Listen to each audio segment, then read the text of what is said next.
people ask, so why not give you one more story? All right.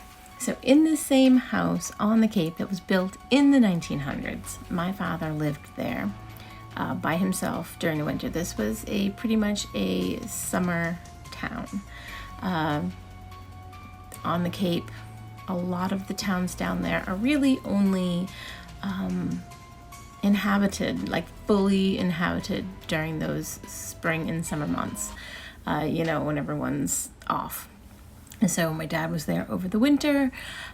He had just separated from my mom. He had just recently got out of the hospital for basically what killed Jim Henson.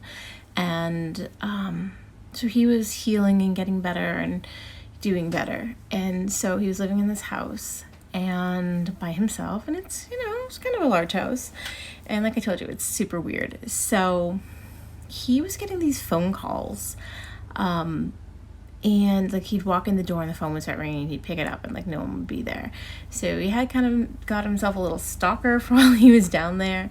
So one night he'd come home and after work and he got several calls, and it was in the winter where the sun would go down early, and so it was like a desolate area.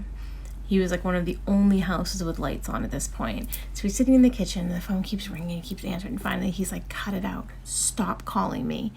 I'm not interested in what you're trying to sell me." And he hangs up. Eventually he goes to bed. He's in bed, and at this point he was really starting to get creeped out that this person was stalking him. And so he had items next to the bed to protect himself. And so the bedroom door was shut. And all of a sudden, he heard what he thought were footsteps coming up the stairs. And so he's like got himself all ready. And then he hears the door creak open, just fairly slowly. And then all of a sudden, he feels the covers lift up on the bed and the bed go down. And he rolls over real quick. And there's nobody there.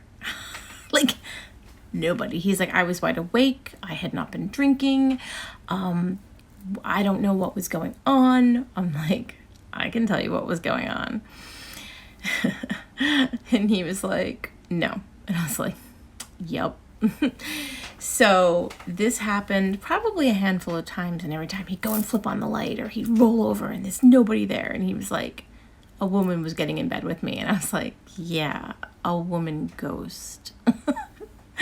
It took him a really long time to understand that the house was haunted, to really believe me that the house was haunted. He did not want to believe that that place was haunted.